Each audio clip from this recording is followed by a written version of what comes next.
Coming up on this edition of Money Makes It Weird, we're talking about the big D, and we don't mean Dallas, divorce, and what that means for your money. That's coming up next. Welcome to this edition of Money Makes It Weird. Glad to have you again. My name is Matt Hayes, and this gentleman on the other side of me. I'm Chris Fox. Glad to have you here. Thanks so much, Chris Fox from Fox Financial and IPC. We're here every other week to talk about money and how money makes life and situations just weird and the emotions that come from it. We dig into the world of Reddit and find those stories and how people are just so emotional and how life just kind of affects money. And Chris, who as the financial planner professional himself, and shares his knowledge and his information, and we dig into how money kind of makes life weird sometimes, but also, Chris, you share your knowledge about what's going on and how people can work through this. And this week's theme, we're digging into about divorce. Dun, dun, dun. Exactly. I know this is something that when we started talking about topics early on, when we started this podcast, that was like top 3 on the list. Is like divorce, divorce. You were almost like too excited to talk about divorce. This was. I mean, don't they say it happens half the time? It does, but ironically, though, I read a study that said that the average that number actually has been starting to drop actually over the last 10 or 20 years. So that's cool. I don't know if that's because people are getting just married less. I don't know, but how. Before we get into our stories from Reddit about divorce, I want to talk to you. What is that like when someone comes into your office, and says, hey, this is happening? What is that like when they're sitting in front of you and they drop that bombshell on you? Yeah. It's not so much my reaction, I think, as their reaction. It's like in some ways it's like a confession, or like it's such a impactful situation, affects everything. Yeah. And I don't think I've told you this, but I was divorced quite a long time ago. And you feel like a failure. And telling people that you failed is like a fundamentally hard thing to do, right? Yeah. So, I'm so appreciative when clients tell me that. I mean, I understand to a certain degree what they're going through. Every situation's different, but like they have that courage to tell me and trust me, right? Saying, this is what's happening. I don't know what to do. This is what's happening so far, and where do we go, right? And it's such a heartfelt conversation, and I think it really bonds the advisor to the client, right? In the sense that they're trusting you with this epic event. I never even thought of it that way, as, people thinking potentially of you, or you yourself thinking that you are a failure, in that way, because you committed to something and, it just didn't work out. And that's, I mean, it is life. It happens. And, we joke about it. You said, it does seem to happen 50% of the time. Yeah. And it is, was my starter marriage. It was your starter marriage, it was the educational learning portion. You learn from it, right. And now you have this, the better, not the better one, but you've learned We from can it. say better. You can say better. You can say, no, I'm you comfortable saying that. Okay, fair enough. But, I think especially then when it includes the money, then, when people start out, you have this vision of, till death do you part with, someone's life, and you're building a life together, but also building finances together, planning, a potential retirement and life afterwards, after 65 and 70 and all. And then that just doesn't seem to work out. But then that actual plan that you had then also then changes too. Poof. It's gone. Yeah. Like I remember feeling that my future is over. Like it's everything you've been thinking about and planning for years has evaporated in a second. Yeah. And it's like, well, what do I do now? On not just the money side, but just everything, right? Yeah. I guess I'm not going on that vacation. I guess we're not doing this. I guess, dot. Yeah, it's like a blank slate, which you had this all Hmm. planned out. The book is gone. Now it's a blank journal, and you're like, oh God, what do I have to? I have to figure this all out Yeah. all over Mm. again. But then, positively, Mhm. thinking positively, it's exciting. Once you get over Absolutely. the emotional side, it's like, oh, I can I can do this again. Yeah. I can learn from my mistakes if there were mistakes. I can do things differently the next time, Yeah. if you choose to. If you choose to. And Hmm. not everybody does that, and there's still the emotional element and the f Ooh, and, the messiness that comes into it. So let's dig into yep. some of these Reddit stories that we found that, Awesome. that digs into divorce. So, we go into the deep subreddits of the finance world and look for people's stories, asking about the topic of the day that we're looking into. And with divorce, we looked into the personal finance world and found a couple of stories. So, Chris, I'm going to read these to you and All right. see what your opinions are and see if you have any insights. So, our first one comes from this development 4873 from personal finance. This is from a couple of months ago, called Losing Retirement in the Divorce. Is it as bleak as it feels?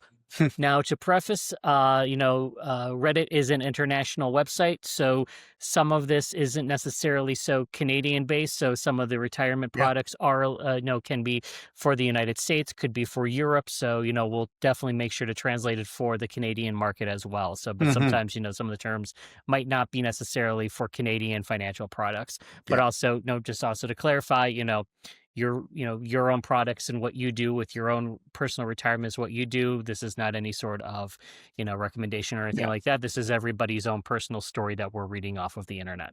Yeah. So this development 4873 says, I'm 38 years old and I work full time. After a divorce took half of my retirement, I feel like the setback has screwed me for my future, especially considering all those age benchmarks that you see all over the internet. Oh, I Mm. know that you see on Mm. that Comparison. The that thief of Instagram. joy. Oh, absolutely. You're just scrolling Instagram on the couch and all of a sudden, boom, it sucks you. Yeah. It's like what are those things in Harry Potter, the ghosts that come and suck out the Oh, soul the of you? Dementors. The Dementors. Yeah, that's genuinely what the How internet did is. I I could know just that? see that. It's like just a Dementor that's just sucking out of you. That's what these phones are. That Oh, that's that's brilliant. that's a great name for the phone. That's what I was thinking. I just was talking about that with a friend of mine today. I was renaming my phone and my laptop to a new name. I am renaming this to the Dementor. Brilliant. That is what we are renaming it to. Awesome. That's what we're Awesome. doing it. Here are all right, we gotta get back to this development. Okay. We gotta help out the stranger on the internet. Here are my details. My current 401k balance is $130,000. Again, 38 years old. My annual salary is roughly $150,000. Doing pretty Nice. well. Yeah.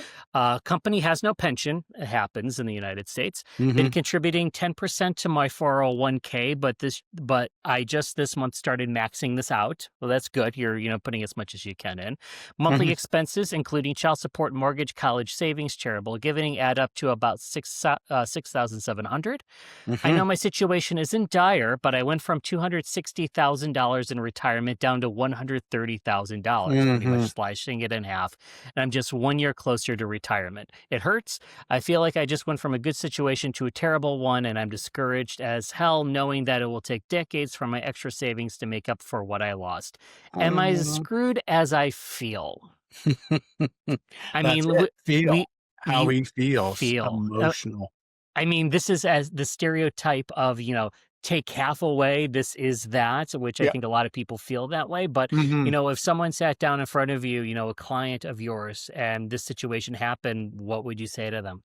Yeah, let's work it into the plan. Let's find out, like, it sounds like he's doing all right, right? Yeah. Like, he's now maxing, so a 401k for Canadians, like a RSP account. Hmm. So he's maxing that out every year. Just started doing that. Well, that's showing he's got some excess cash flow, Hmm. right? It doesn't sound like he's underwater in any way. Maybe his budget's a little tighter than it was, but he's now also not planning for two people. He's planning for one person, right? Hmm. So, his income requirements likely have changed, right? So everything, his future has changed there. Yeah. So, talking to a certified financial planner, CFP, I know it's the same in the States. um, help you work through those numbers. Because he doesn't sound that bad off to me. Yeah. Certainly not decades behind, right? Mhm. And like we were joking, comparing himself to other people on the net, you just can't do that. Yeah. Everyone's situation is unique, right? You know, I know lots of people that would love to earn 150K a year. Yeah. Hmm. Yeah. Right. So, and by, budgeting, and if he wants to get back on track to make up that money that he, was gone in a divorce, he, could tighten his belt. Right. True. And that's pretty common, right? Yeah. People, at least for a year or two, kind of regaining their footing, and maybe not, living in an apartment that where they used to live in a house, or Yeah.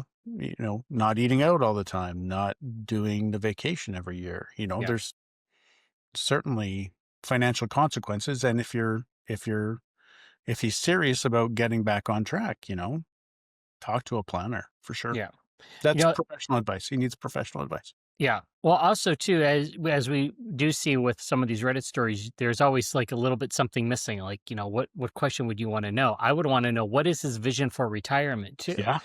What you think you are quote unquote screwed, or Hmm. you're lost. You like, what is your vision for retirement? Do you want to retire early then? Yeah. What is that plan that you are hoping to get? Because Hmm. if you're trying to max out, it's a good thing that you're maxing out. It's a good thing that you're trying to do as much as you can with the situation that you are in, Yeah. and yeah, you might, your plan got set back a little bit. Okay. But, is it really Hmm. set back to compared to what it is you're ultimately trying to get at when it comes to your own, Yeah. retirement and And what you're he's hoping to young, do? right? Yeah. 38, did you say? 38. Yeah. Yeah. Oh my gosh. Even if he's retiring at 60, he's got time. He's Yeah. got 22 years Yeah. minimum, right?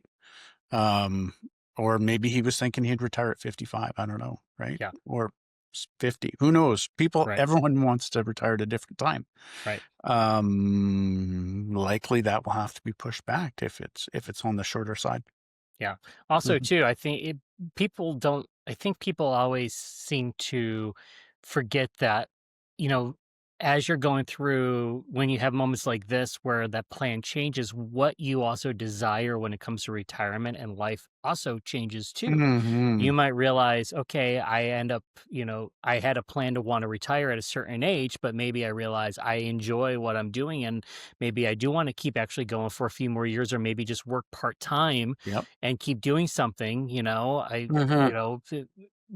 I know I like to keep busy. I know I don't want to just, be sitting on a beach, because I know it's going to drive me absolutely nuts. I think Yep. we all have members of our family or friends that we have seen that have retired that just kind of went crazy after 6 months or a Mhm. year from doing absolutely nothing, Yep. and they've realized they don't want to be that person. So, situations, even with what you think once you get to that point, can change as well too. Absolutely. So, I yeah. think I think I like to describe retirement as having the option, right? Hmm. Now I can tell my employer to F off if I want.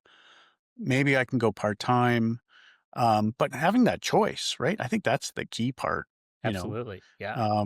The savings and the investing is foundational to that, but you know, that's so powerful, right? Yep. I'm coming in 3 days a week. If you Yep. don't like it, I'm going to the competition, right? Absolutely. Yep. And if everything's paid off, and the debt and the house and the truck and all that kind of stuff, then people can live frugally if they want. All right, let's move on to our next story here from the personal finance world of Reddit. This story, a little different. I thought I had finally made it. $1 million net worth. Not bad. No debt except the house. Decided to finance a truck at 1%. Home worth $800,000 with $400,000 equity. And then my wife had it in fair and told me she wanted a divorce. Oh, Lord. I decided to keep the house and truck. I initially thought I was smart financing the truck at 1% with nothing down because I could put Oh the my. $60,000 in a fund with 4% and make money. Yep. I had no idea she'd leave me and I end up with no cash. And now the truck is only worth $40,000 with a $47,000 balance. What a Mhm. stupid high truck and mortgage payment. My income is my income and outgo are the exact same. I may be able to get rid of the streaming service to save $15 per month, but Mm, what's the use at this point? Here's mm, where I get into a pickle. I have to remove her name from the mortgage within 2 years. I don't think I'll be able to qualify for a loan with just my income. I mm, need to find a way out of this truck or a way to pay it off faster, or I lose one or both. I really, really, really don't want to sell the home. I built it myself and the mm. children are rooted in this neighborhood. I Right. can't sell the truck because I have no money to get out from underwater, and even then, I have nothing else to drive. So I would have to take out another loan to get a car. But what I can do is tread water for a long time. I Hmm. have $10,000 cash, and every month I look at my account and it's still $10,000. Nice. Everything is in perfect balance. It is so wrong just to continue to do this for a couple more years until the truck payment. Is it so wrong just to continue to do this for a couple more years until the truck payment is gone? Alternatively, I have medical receipts for $12,000 that I can claim to put $12,000 towards my health savings account, which is a $60,000 balance. He has a Roth IRA of $100,000, $60,000 contributed that he can take out. Mm, Penalty free and tax free access to don't do that. $72,000, but it's all tax advantage accounts. So he has a set of retirement money that's available, and he wants to know if he can touch it. So this No. man has money available, and he's worried about a damn truck that's attached to a wife. And this is not a Oh, country song lyrics that I'm reading from. really? Albeit, though, I wish I should take this and put into an AI and say, take this and make it into a country song. Oh, that's awesome. Wow. I think he's freaking out over nothing. First off, if he was your client, I would be genuinely surprised. But if this man was your client and sitting in front of you, what would you tell him? Come on, man. Shake your head. How old is he? Do we know how old he is? No, it does not say. Okay. I mean, there's lots of missing information, what Yeah, he's making. yeah. My guess is He's got probably savings. my guess is probably like 30s or 40s because he says that he built a home and his children were raised in it, so and Right. rooted in the neighborhood. So it would sound Hmm. older. So my guess is probably late 30s, maybe 40s, maybe Okay. even 50s. Let's So go with that. yeah, He sounds like he's doing just fine to me. yeah. Maybe he made a stupid decision on the truck. That's actually probably pretty common here in Alberta. Mhm. But the 1% no money down, um, how long is that for? It sounds like he's almost done it, which is great. But was it Right. like a 6 or 7 year term? And didn't he realize that trucks are depreciating assets? And I wouldn't even call it an asset. It's just a tool to get to Yeah. work and drive the Yeah. kids to hockey, Yeah. right? Um, anyway, yeah, I think um, if he panics and sells the truck, I think he's looking at it logically. He's screwed. So Mhm. if he just hangs in there and makes the payment, Mhm. he will be fine, Right. right? That's what I think, right? Right. The qualification for the mortgage, that's a bit tougher. I mean, he's got assets, he's got a lot of equity in it. Mhm. We don't know how much money he makes, right? Right. So, um, hard to say, right? If Correct. he'd qualify or not, but need more, need more info. Doesn't Yeah. seem like he's totally screwed. It sounds like he has assets. He has Hmm. cash readily available. Yeah. Yes, he does. I mean, I get it. You don't want to totally touch your retirement money and No, we all, should and I leave get that, it. leave Leave it that. alone. Yeah, don't mess with that and all. And it seems like you're kind of losing it all over with. I get it. It's a stupid truck. Okay, you made a stupid Hmm. mistake with all that. Also, I do as someone who is currently I car wonder if shopping. this truck has a lift kit on it. I guarantee. I Oh, guarantee. I'm sure he paid cash for that actually after that. I actually am currently car shopping for myself right now, and it is funny how I am currently looking at a low-end good sedan nice. because You've I made it. I don't need a $47,000 truck. I live in a city. I don't need I don't need the features that include uh a windshield wiper that automatically turns on.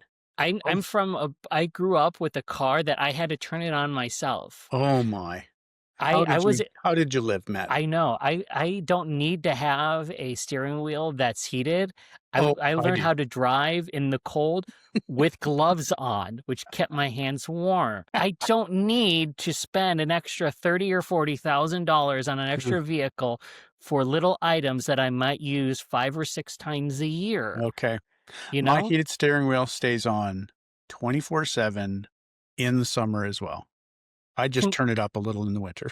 Congratulations. That's My great. hands, I got, anyway, Well, hopefully I'm you a don't go. pansy. Did you lose the did you have a truck with that you lost in the divorce? Were you in that situation for the Holy, divorce number 1? oh my God, I did have it. No, I sold the truck before. Okay, Yeah. Yeah. gotcha, Wow. You almost go caught me there. gotcha. It My was, point, but it didn't have a lift kit. it didn't have a lift kit. No. My point is I read stories like this and I see people that lose their mind over, things that, like a 40, $50,000 truck. Like you said, people buy this and they don't realize that, Hmm. what are you thinking when you purchase something like this in that moment of it Yeah. is depreciating, it's not an asset in any way, shape, or form. And really, do you need to spend that much money for Hmm. something that it gets you from point A to point B? Yeah. Think about what it is Yeah. that you're doing that way, and you're losing your mind over something that is Yeah. just supposed to be just a utility. Albeit, Yeah. But in his defense, he thought he was, doing a great, everything was rosy, right? right. He got blindsided. Hmm. His net worth, he said, was $1 million, and, everything's going well. Hmm. So maybe he bought a truck that was more of a luxury Hmm. than he needed because he was comfortable, right? Right. So yeah, I mean, people do it all the time. That's very true. Yeah, that's why I bring my wife to the negotiating table when I get a vehicle. She's the killer, not me. I'm like, Gotcha. oh, that's the price. Oh, okay, sure. Gotcha. That's the key. That's the way you do it. That's what you have to do. Mental no. That's Oh the way you yeah, have to do it. bring your Um, spouse.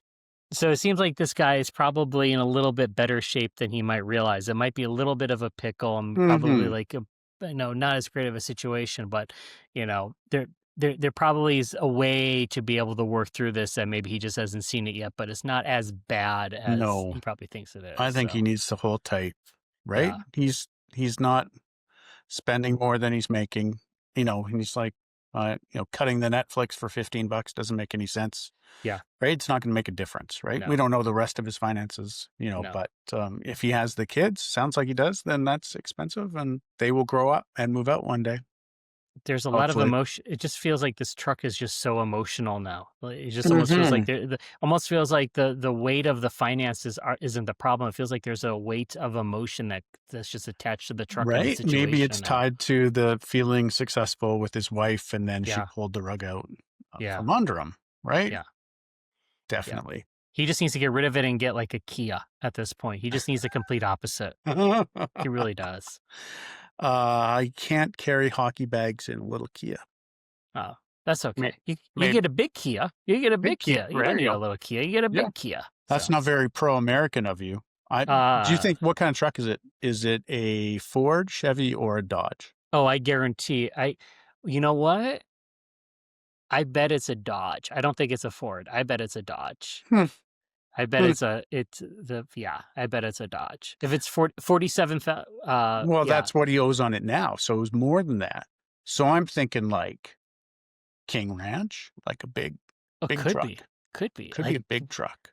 I It's mean, white for sure. It's oh, got to be for white. sure. Oh, Yeah. for sure. I mean, there are some too. I mean, it is crazy to see that you can see Ford F-150s for near $100,000 US Oh now. yeah. It is stupid insane. So, At 30% in Canada, yeah. right? Yeah. It's crazy. Crazy. Stupid money. Stupid Yep. money. Buy used, everybody. All right, let's move on to our next story. From Dance Mom 1845, going through divorce and needs advice. My husband has decided he wants to divorce me. We have about $200,000 in retirement accounts, and our house would probably sell for $600,000 after fees and taxes. We owe $160,000 on it, so we would theoretically each walk away with $240,000. We also have about $65,000 in savings right now. The house payment is $1,000 a month, and I would ideally like to keep the house because if we sell it, I wouldn't be able to buy another house within an hour of my city, and I have high school kids and I want to keep them in their current school. Hmm. Would it be dumb of me to empty out my retirement and savings to give to my husband to keep the house? Yep. It would I be know dumb. that wouldn't make him whole, but I think I could borrow some money from my dad to also give my husband. Know that I live in a high cost of living area and make about $65,000 per year. I am a government employee, Mhm. and the government puts 12% of my salary into a retirement account for me every year. Otherwise, my budget is stretched so thin that I can't afford to put anything away for either savings or retirement. If I did sell, I would probably rent because of the high cost of owning a home here. There is Mhm. 0% chance I will get any child support, and a small chance I might have to pay alimony, but God, I hope not. Also, I know age is a factor. I am 48. Hey, Oh, someone gives us the information we're looking for. To add some info, the house has new windows, siding, roof, AC, furnace, updated electrical, new flooring, and paint all within the last 4 years. Oh, at least that'll help sell it. okay. Interest rates at 6.6%. We bought the house a year ago. Oh, wow. They just Oh, bought it. Um, so yeah, dance mom. dance mom. What she should That's a do. tough one. I would, she doesn't make a lot of money. The bonus is she's got um, a pension that her employers, government pension sounds like. Yes. Yep. So in Canada, government pensions are like gold, right? Yep. Defined benefit plans, right? You know what you're going to get in the future Hmm. based on how much time you've put Yes. in with the government, right? Yep. And then they take your income into a factor. Yep. So And this, by the way, that's this states that is a state pension. So okay. most states in the United States are very similar in that Okay. way. So Yeah. yeah. So that's great. I mean, that's gold. Hmm. She's rightly stressed about, she's living paycheck to paycheck. If anything goes wrong with that house, she's messed, right? Hmm. Um, I would, and she's fully aware that it's a high cost of living area. Hmm. I think she should sell the house, right? Hmm. And then reevaluate in a couple of years or 3, whatever years when her kids are out of high school, whether she wants to live in that neighborhood or not, Mm. right? Because Yeah. she could take that, like she said, 240 and park it, right? Yeah. Um, for, earmark it for a house if that's her priority, or retirement if she figures that renting is all right. You Yeah. know, I think from a cash flow perspective, the $1,000 a month, she said, that sounds just like the mortgage. There's got to be more to it than that, Yeah. right? Heating and Yep. internet and all the stuff. So, and she's 48, right? Hmm. So shorter time horizon. I don't know if she's retiring at 65, maybe, right? So I'd probably sell the house in that instance. Yeah, it feels as if sometimes you might have to, I get it. This is what you want, and your kids probably are, in that Hmm. situation, and especially if it's probably also tough because if they're younger in elementary school, it's easier to be able to make that shift. When they're in high school, Yeah. and they might have been around their friends and all for so long, Hmm. that's a tough shift at Yeah. that point then too, and Yeah. it also too, especially if you have to get money from family to kind of keep Yeah. that and all, I get it, but also, 30 years from now, are your kids really gonna be that happy? Is it really gonna affect your kids that much that they stuck around in that same school district for the last 2 or 3 years Mm, of their school? Is it really gonna matter? Is it really gonna affect their jobs and their life that yeah. much where because, you ended up taking that much of a financial hit, Hmm. you know? Well, they could be angry with their dad, right? Could be, yeah, So if she rents in the same neighborhood and they can stay in the same school, that's, great, yeah, right? I think that's what she would probably do. yeah, Um, she's retiring. It's her she has to worry about after the kids are out of school, yes, right? yep. And what is her lifestyle like? Does she need a big house? just for the kids, right? Hmm. Is she going to sell it in 2 years? Can she Yeah. qualify for a new mortgage? Yeah. Right? Renting's not a bad idea for people sometimes. If the kids are in high school and let's say, all right, so they have what, less, if both of them are or all of them are in high school, Hmm. that means less than 4 years. So you'd have to only rent for less than 4 years. Yep. So that way, then you, after that, you can then be able to move or do whatever you want at that point as it is Hmm. anyway. So you can kind of get that off your plate. You don't have to worry about the house or any of that mess as it Yeah. is. So you have a bit of that freedom at that point then too. Isn't necessarily, you know, you Yeah. But a lot of kids too are staying at home longer, right? Especially through university, true. right? Yep. And who knows what they want to do. Mhm. That's a unique situation. If they're going to trade school for a couple of years, that's um, easier than if someone's going to university for 4 years or getting a doctorate or Mhm. all that kind of stuff. But I guess there's got to be some understanding from the kids' part of mom's doing everything for us. We need to Yeah, help out, absolutely. right? Here's an interesting comment that's a little bit down below. I'm starting to scroll through. This Mhm. is almost carbon copy of my divorce. My ex wanted to keep the house, so she bought me out, quote Mhm. unquote, by giving me most of the 401k in cash. Hasn't worked out well for her. She is now nearly 10 years on, house rich and cash poor. Yep. I bought my own house and investments and have done very well. Now she's in a position where she can't afford the house and has already tapped out equity with a home equity line of credit. Mhm. But if she sells to unlock the remaining equity, what she buys slash rents will essentially be a major downgrade and still costs about the same monthly as her present mortgage. I appreciate that she wanted to keep the house for our high school aged daughters, but I'm not sure how much that matters as divorce sucks for teens no matter what. I wish she'd Yep. worked to save the marriage instead, Little dig divorce right at her there. insistence. So, wow. Well, yeah, that's a great example. Hey, Yeah, yeah, like you were saying, the house doesn't necessarily make or break it for the kids. absolutely. Yeah, Yeah, they're not going to have the same life after post divorce, right? yeah.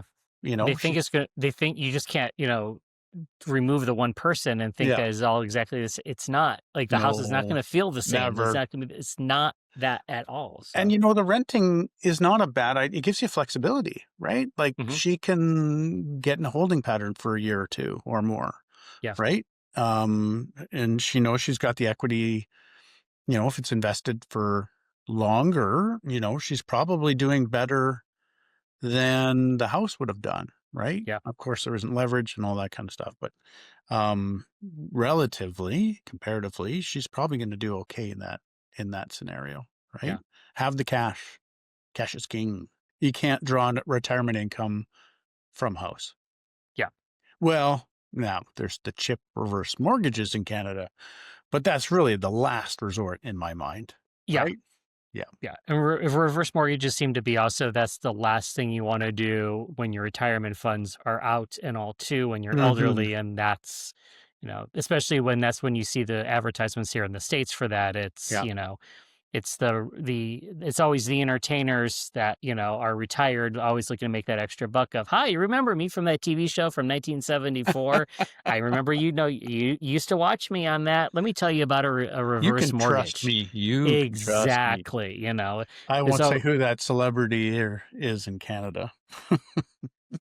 "Good Luck Mom, Dance Mom, 1845," that's not a tough I mean, that's a tough situation, Yeah. and, for all of these, joking aside, I can only imagine the you're dealing with the emotional aspect of Yeah. your life changing, and then you have to deal with all the financial side of it Yeah. too. And a lot of The people aren't financially savvy, right? They rely yeah, on their partners. There's usually one that takes care of it all. yeah, Right? And that person's gone potentially, yeah, right? Um, and yeah, you're right. The emotions are so high, yep, right? And I remember being in a fog, right? Like just, oh, like lost and in a fog and not being able to make a coherent decision. yep, Um, and that's, you know, relying on friends and professional advice and maybe going to therapy, whatever works. It's so important. In those early days, early months, like don't make big decisions that you can postpone for a little bit, right? Yeah. Because you want to be clear-headed, you know? That's tough. Funny enough, I was living for a point of time in my friend's basement post-divorce. Sad boy living in the basement. Low ceilings, old Mm-hmm. house, right? Spiders. And there was a house that came up a couple doors down for sale. Cheap, cheap, cheap, cheap. And had I had a clear head, it would have been a fantastic investment. Mm. But I couldn't see it, right? I Yep. just couldn't see it. And years later, I was like, oh my, that would have been awesome. Like it sold for double the price within a short time frame, a big lot, you know, close to my friend. Like it would have been really cool, but stuff happens. Stuff happens that way, you know, you got to move through, but it was also then a good learning lesson for you then too, you know? I Yeah. mean, sometimes those are the best then in Yeah. those moments that way. So how old were you, by the way, when you divorced? Oh, geez. I don't know. I don't even know how old I am today. I was like in my late 20s or early 30s, Oh, maybe. okay. Gotcha. Early 30s. Yeah. Gotcha. Yeah. Didn't have a lot of assets, right? Yeah. We had a house in the country, not a lot of equity, very minimal retirement savings, right? And Yeah. we split everything and walked away. That Yep. was no kids, thankfully. That was, That makes it so easier that much way. harder. Yeah, it would have been Yeah, so much absolutely. harder. So Well, speaking of speaking to a professional, there's one right here that you that's can great. speak to if you're in a situation. If people want to chat with you about their financial situation, anyone in Canada, where can they find you? Yeah, foxfinancial.ca. That That's the easy. That's the place to do. If you enjoyed this podcast, let us know. We'd love to hear from you. You can go comment wherever you listen to this podcast on Apple, Spotify, YouTube. You can go in the comments or leave a review and let us know what you think. We'd love to hear about it. Also, Yeah. you can send a message at foxfinancial.ca and let us know as well. We will have another episode here in the coming weeks, so make sure to subscribe and follow us wherever you listen to your podcasts, and you'll be notified about a future episode. That's Chris Fox. I'm Matt Hayes. Thanks for joining us for Money Makes It Weird, and we'll talk to you next time. Thank you very much. Trademarks owned by Investment Planning Council Incorporated and licensed to its subsidiary corporations. Investment Planning Council is a fully integrated wealth management company. Mutual funds available through IPC Investment Corporation and IPC Securities Corporation. Securities available through IPC Securities Corporation, a member of the Canadian Investor Protection Fund. Insurance products available through Chris Fox.